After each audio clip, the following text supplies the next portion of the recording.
आज हम आपको चार्ली के बारे में बताने वाले हैं, जिसका वजन 172 किलो है और आज ये दिन आ चुका है कि अगर वो जल्दी हॉस्पिटल नहीं गया तो उसकी मौत हो जाएगी। चार्ली को अपने भारी शरीर की वजह से बहुत परेशानी होती है, लेकिन चार्ली हमेशा से ऐसा नहीं था। उसका भी एक परिवार हुआ करता था और वो भी पहले आम इंसानों की तरह स्वस्थ था, लेकिन उसकी जिंदगी में कुछ ऐसी घटनाएं घटी जिसके चलते आज वो अकेला हो चुका है। उसके परिवार ने उसे छोड़ दिया और इन्हीं सब दुखों से बचने के लिए उसने बहुत सारा फास्ट फूड खाना शुरू कर दिया। वो अपनी इस आदत को सालों तक रोक नहीं पाया और देखते ही देखते उसकी हालत खराब होती गई। चार्ली को लगता था कि उसने अपनी लाइफ में कभी भी कुछ अच्छा नहीं किया। जब उसकी बेटी 8 साल की थी तो उसने उसे छोड़ दिया, जिसके चलते उसकी बेटी अब बाकी बच्चों से अलग रहती है। उसकी बेटी इतनी बुरी है कि लोग उसे शैतान कहते हैं, लेकिन चार्ली को लगता है कि अगर वो अपनी बेटी को सही राह दिखा सका तो अगर वो उसके बाद मर भी गया तो उसे अपनी इस घटिया जिंदगी का पछतावा नहीं होगा। पर ये उसके लिए इतना आसान नहीं था, क्योंकि उसकी बेटी उससे नफरत करती है। वो चार्ली ही था जिसने अपने परिवार को बीच रास्ते में छोड़ दिया। चार्ली की ये कहानी आपकी आंखों को नम कर देगी। क्या वो मरने से पहले अपनी बेटी को समझा पाएगा?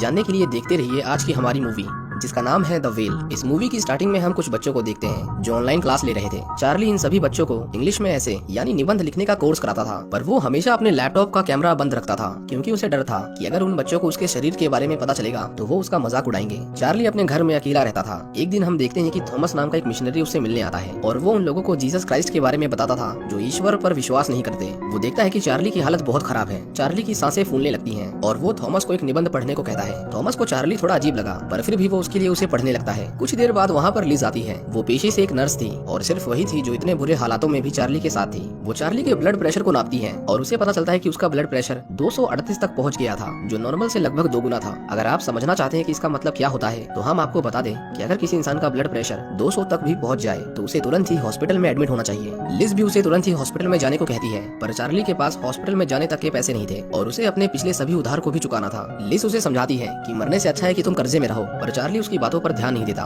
थॉमस अभी तक उनके घर में था। लिज उसे वहाँ से जाने को कहती है, क्योंकि वो जिस चर्च से आया था वो उस चर्च के हेड की बेटी है। लिज का मानना था कि गॉड किसी को नहीं बचा सकते और चार्ली को समझाना तो बेकार ही है, क्योंकि उसकी हालत किसी भी आम इंसान से ज्यादा बुरी है। थॉमस चार्ली से पूछता है कि उसने उस निबंध को पढ़ने के लिए क्यों कहा, जिस पर चार्ली उसे कहता है कि जब तुम आए तो मुझे लगा कि मैं मर जाऊंगा और इसीलिए मैं मरने से पहले उसे सुनना चाहता था। हम देखते हैं कि चार्ली अपने खाने की आदत पर काबू नहीं कर पाता था। वो लिज से और चिकन लाने को कहता है। लिज भी अब उसे समझाकर थक चुकी थी, क्योंकि उसे पता था कि चार्ली अपनी जिंदगी से हार मान चुका है। अगले दिन हम देखते हैं कि चार्ली अपनी इस बीमारी के बारे में इंटरनेट पर जानकारी इकट्ठा कर रहा था और अपनी इतनी बुरी हालत के बारे में जानकर वो घबरा जाता है, लेकिन वो हॉस्पिटल जाने की जगह और गलत चीजें खाने लगता है। उसे पता था कि ऐसी हालत में अब वो और नहीं जीने वाला, इसलिए वो अपनी बेटी को पहली बार फोन लगाता है, जिससे मिले हुए उसे 8 साल हो चुके हैं। वो उसके आने से पहले अच्छे से अपने शरीर को साफ कर लेता है। उसकी बेटी का नाम एली था। वो चार्ली को बिल्कुल पसंद नहीं करती थी, यहाँ तक कि वो उसकी हालत पर अफसोस करने की जगह उसका मजाक बनाती थी। उसके दिल में चार्ली के लिए बिल्कुल भी हमदर्दी नहीं थी। एली जब उसे मिलने आती है तो चार्ली को पता चलता है कि उसे स्कूल से सस्पेंड कर दिया गया है। जब चार्ली उसे इसका कारण पूछता है तो एली उसी के ऊपर चिल्लाने लगती है। चार्ली उसके इस बर्ताव से बहुत दुखी हो जाता है, पर वो एली से कहता है कि अगर वो उसके साथ रहेगी तो वो उसे पैसे देगा। एली को पता चलता है कि चार्ली के पास $1,20,000 है, जो उसने इतने सालों में बच्चों को पढ़ाकर कमाए थे। ये इतने सारे पैसे होते हैं कि अगर चार्ली चाहे तो ना सिर्फ अपना इलाज करवा सकता है, बल्कि वो कुछ भी खरीद सकता है। एली थोड़ी देर सोच में पड़ जाती है, पर उसे चार्ली के साथ नहीं रहना था, क्योंकि उसे उसके मोटे शरीर से घिन आती थी। चार्ली उसे कहता है कि वो उसे स्कूल पास करने में मदद भी करवाएगा और इन सब के लालच में पड़कर वो उसके साथ रहने को तैयार थी। पर एली को चार्ली की ऐसी हालत देखकर उसे बहुत खुशी मिलती थी। वो उसे चलकर उसके पास आने को कहती है, ये जानते हुए भी कि वो ऐसा नहीं कर पाएगा। चार्ली उसकी तरफ बढ़ना शुरू करता है, पर एली उसे किसी चीज का सहारा नहीं लेने देती, जिसकी वजह से चार्ली जोर से गिर जाता है और एली उसे देखकर अंदर ही अंदर हंसने लगती है। उस दिन एली वहाँ से चली जाती है। हम देखते हैं कि चार्ली हमेशा लार्ज पिज्जा ऑर्डर किया करता था, पर शर्मिंदगी की वजह से न उसने कभी डिलीवरी वाले का चेहरा देखा और न ही कभी डिलीवरी वाले ने उसका। वो बस अपने पैसे लेकर वहाँ से चला जाता था। शाम होते ही लिज चार्ली से मिलने आती है। वो वहाँ पर एली की नोटबुक्स देखती है और उसे पता चलता है कि एली चार्ली से मिलने आई थी। वो चार्ली को समझाती है कि वो लड़की तुमसे नफरत करती है और उससे 8 साल बाद मिलने का कोई फायदा नहीं। पर चार्ली का मानना था कि उसकी बेटी वो गलतियां ना करे जो उसने अपनी लाइफ में की है, और इसीलिए वो उसे कुछ बताना चाहता था। लिज उसे खाने के लिए एक मीट ब्रेड देती है, पर उसे खाते वक्त वो चार्ली के गले में फंस जाता है और उसका दम घुटने लगता है। वो तो अच्छा था कि लिज ने उसे देख लिया, नहीं तो चार्ली वहीं पर मर जाता। लिज चार्ली की हालत से बहुत परेशान थी, क्योंकि उसे पता था कि वो जल्द ही मरने वाला है, पर वो बेचारी करती भी क्या। हम देखते हैं कि अगले दिन एली उससे फिर से मिलने आती है, क्योंकि अब चार्ली उसके स्कूल का होमवर्क भी करता था। एली सिर्फ पैसों के लिए उसके साथ बैठती थी। एक बार चार्ली उससे उसकी माँ के बारे में पूछता है, जिससे एली गुस्सा जाती है, क्योंकि उसे यहाँ कोई परिवार वाली बातें नहीं करनी थी। चार्ली उसे कहता है कि मैं तुम्हें बात करने के लिए फोर्स नहीं कर रहा, अगर तुम चाहो तो सारे पैसे लेकर जा सकती हो। पर ये सुनकर भी एली के अंदर थोड़ी सी भी इंसानियत नहीं जागती। वो चार्ली के बॉयफ्रेंड के बारे में पूछती है, क्योंकि चार्ली एक गे था मतलब वो लोग जो किसी औरत से नहीं बल्कि आदमी से प्यार करते हैं। चार्ली उसके बारे में बात नहीं करना चाहता था क्योंकि इस तरह के रिश्ते की वजह से ही उसे समाज से अलग होना पड़ा। ऊपर से उसके बॉयफ्रेंड ने भी आत्महत्या कर ली थी, जिसके बाद चार्ली इन सब चीजों को सहन नहीं कर सका और वो बस खाता गया और इतना खाता गया कि उसकी हालत बद से बदतर होती गई। चार्ली वो सब दोबारा याद करके अकेले में रोने लगता है, पर उसकी बेटी कहती है कि जब तक वो मरने की हालत में नहीं होगा तब तक वो अंदर नहीं आएगी। हम देखते हैं कि कुछ देर बाद वहाँ थॉमस आता है क्योंकि उसे लगता था कि वो चार्ली की मदद कर सकता है। उसकी एली से थोड़ी बातें होती हैं, पर एली उससे बहुत बुरे तरीके से बिहेव करती है और वहाँ से चली जाती है। थॉमस चार्ली को बताता है कि अगर वो परमेश्वर की बात माने और अपने शरीर के ऊपर काम करे तो उसे एक नई जिंदगी मिल सकती है। पर चार्ली को उसकी बातों में कोई दिलचस्पी नहीं थी क्योंकि जिस बाइबल को पढ़कर वो संदेश दे रहा था उसे उसने कई बार पढ़ा था और उसे अब भगवान पर विश्वास नहीं। कुछ देर बाद वहाँ लिज आती है। वो उसके लिए व्हील चेयर लाई थी। वो थॉमस को घर से निकलने के लिए कहती है, पर चार्ली उसे थोड़ा नरमी से पेश आने की रिक्वेस्ट करता है। इसके बाद लिज थॉमस को बाहर लाती है और उसे अपने भाई के बारे में बताती है कि वो भी एक मिशनरी हुआ करता था, लेकिन एक दिन उसे एक लड़के से प्यार हो गया और वो लड़का कोई और नहीं बल्कि चार्ली था। वो कहती है कि चर्च वालों ने उसे निकाल दिया, जिसका सदमा वो नहीं झेल सका और उसने सुसाइड कर लिया। वो कहती है कि कुछ लोग अपनी जिंदगी को बेहतर बनाना चाहते हैं, लेकिन दूसरी तरफ चार्ली जैसे लोग भी होते हैं जो अब और नहीं जीना चाहते। लिज कहती है कि बेहतर यही होगा कि वो दोबारा वापस न आए क्योंकि वो अपने भाई की मौत का कारण चर्च को ही मानती थी। चार्ली की हालत दिन ब दिन खराब होती जा रही थी और वो अक्सर अकेले में रोया करता था। उसकी बेटी अगले दिन फिर से आती है। चार्ली बार बार अपनी बेटी से बात करने की कोशिश करता था, पर एली उस पर गुस्सा करती थी। वो जब भी उससे बात करता था, चार्ली कहता है कि बेशक तुम मुझसे गुस्सा हो, पर उसे पूरी दुनिया पर गुस्सा नहीं होना चाहिए क्योंकि ये दुनिया बहुत बड़ी है और यहाँ अच्छे लोग भी रहते हैं। एली कहती है कि अगर वो चाहता तो खुद को सुधार सकता था और दोबारा से हमारी लाइफ का हिस्सा बन सकता था, जिस पर चार्ली उसे कहता है कि जरा मुझे देखो, आखिर कौन ही मुझे अपनी लाइफ का हिस्सा बनाना चाहेगा। एली उसके लिए एक सैंडविच बनाती है, पर उसने उसके अंदर नींद की गोलियां मिलाई थी, जिसकी वजह से चार्ली सो जाता है। एली वहाँ पर नशे करती है और उसके घर की छानबीन करती है। वो देखती है कि उसका रूम बहुत गंदा था, लेकिन चार्ली ने अपने बॉयफ्रेंड का रूम बिल्कुल पहले जैसा साफ सुथरा रखा था। कुछ देर बाद वहाँ थॉमस आता है। एली उसे अपने पास बुलाती है और उसे पूछती है कि वो यहाँ रोज क्यों आता है। थॉमस उसे कहता है कि वो चर्च की तरफ से आया है और वो चाहता है कि चार्ली अपनी हालत में सुधार करे,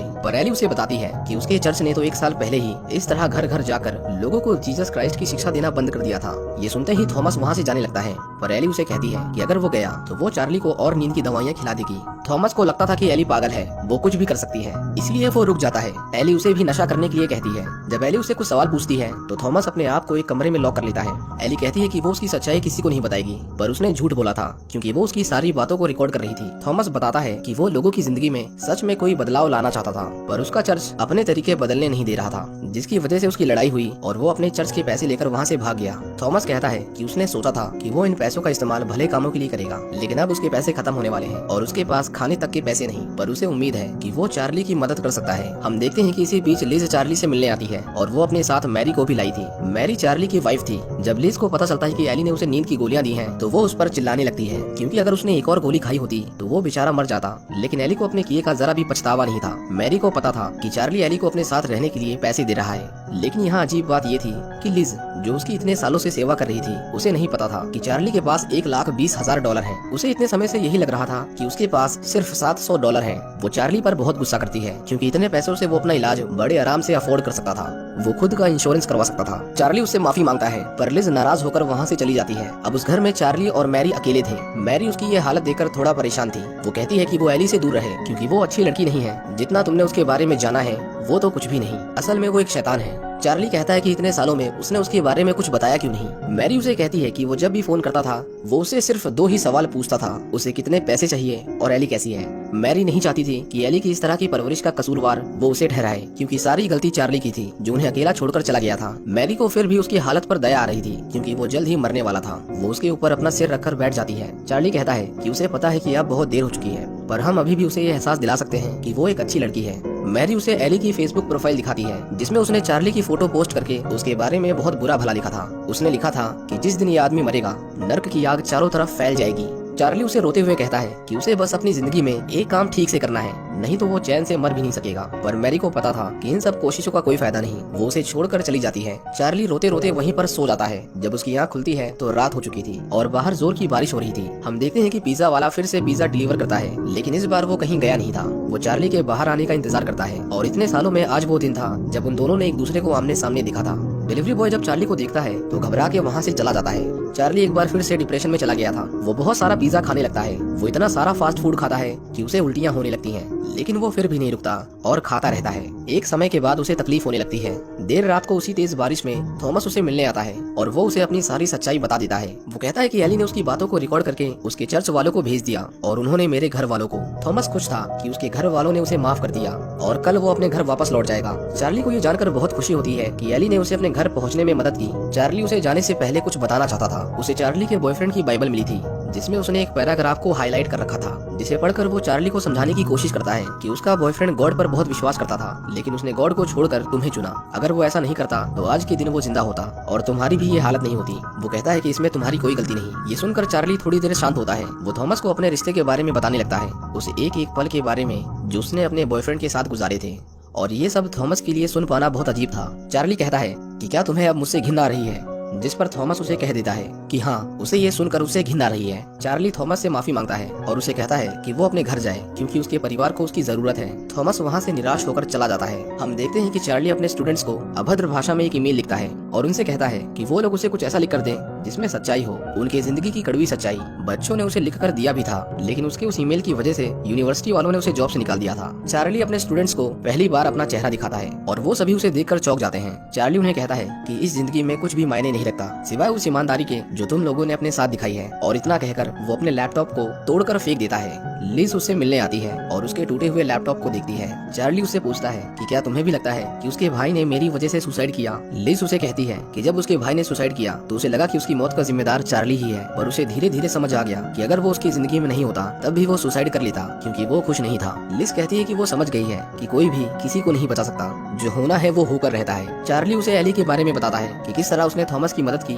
उसके परिवार से मिलने में। वो कहता है कि ऐसा कभी हो ही नहीं सकता कि इंसान एक दूसरे की कभी मदद ही न करे। वो कहता है कि तुमने भी तो मेरी मदद की, ये जानते हुए भी कि उसके भाई की मौत का कारण कहीं ना कहीं मैं भी हूँ। इसी बीच वहाँ एली आती है जो चार्ली पर बहुत गुस्सा थी क्योंकि उसके लिखे हुए होमवर्क की वजह से वो फेल हो गई थी। लिज उसे कहती है कि चार्ली मर रहा है। एली कहती है कि इसमें मैं क्या कर सकती हूँ, इन्हें हॉस्पिटल में एडमिट करवा दो। पर चार्ली हॉस्पिटल नहीं जाना चाहता था, उसे एली से अकेले में कुछ बात करनी थी। वो उसे उसका होमवर्क पढ़ने को कहता है। जब एली उसे पढ़ती है तो उसे पता चलता है कि चार्ली ने उसमें कुछ नहीं लिखा था, उसमें उसी का लिखा हुआ एक ऐसे था जो उसने 8th क्लास में लिखा था। एली गुस्सा हो जाती है क्योंकि उसे लगा कि चार्ली ने उसे जानबूझकर फेल करवाया है, पर चार्ली उसे कहता है कि उसने बहुत अच्छा लिखा है, वो उसे हर दिन पढ़ता है। वो कहता है कि उसे एक बार ये ऐसे उसकी आवाज में सुनना है। अपने पिता को इस तरह मरते देख एली की आंखें नम होने लगती हैं। वो वहाँ से जाने लगती है, पर उसके दरवाजा खोलते ही हम देखते हैं कि वो रो रही थी क्योंकि एली सच में इतनी बुरी नहीं थी जितना उसकी माँ ने उसे समझा था। बस कोई उसे समझने वाला नहीं था, एक चार्ली ही था जिसने उसे समझा और उसे कभी गलत नहीं माना। एली उसके लिए वो ऐसे पढ़ने लगती है और हम देखते हैं कि चार्ली के चेहरे पर एक अजीब सी मुस्कुराहट थी। वो इस बार हिम्मत करता है और अपने पैरों पर एली तक चल कर आने की कोशिश करता है, जो वो पिछली बार नहीं कर पाया था। वो अपने भारी भरकम शरीर को उठाता है और धीरे धीरे एली की ओर आने लगता है। एली भी उसे देखकर रोने लगती है और आज उसे अपने पिता की सच में परवाह थी। चार्ली आखिर में एली तक पहुंच गया था। हम उसके चेहरे पर खुशी देखते हैं। वो उस पल को याद करता है जब वो अपनी बेटी के साथ खुश था। चार्ली एक लंबी सांस लेता है और एक तेज चमकीली रोशनी के साथ हमें सब कुछ दिखना बंद हो जाता है। लेकिन हमें पता है कि इसके बाद क्या हुआ होगा। सच ये है कि चार्ली की मौत हो चुकी है क्योंकि उस बेचारे की हालत बहुत खराब थी, पर इस दुनिया को छोड़कर जाने से पहले वो खुश था कि उसने अपनी बेटी को जीने का सही रास्ता दिखाया। और यहाँ पर हमारी मूवी खत्म हो जाती है। उम्मीद करता हूँ कि आपको चार्ली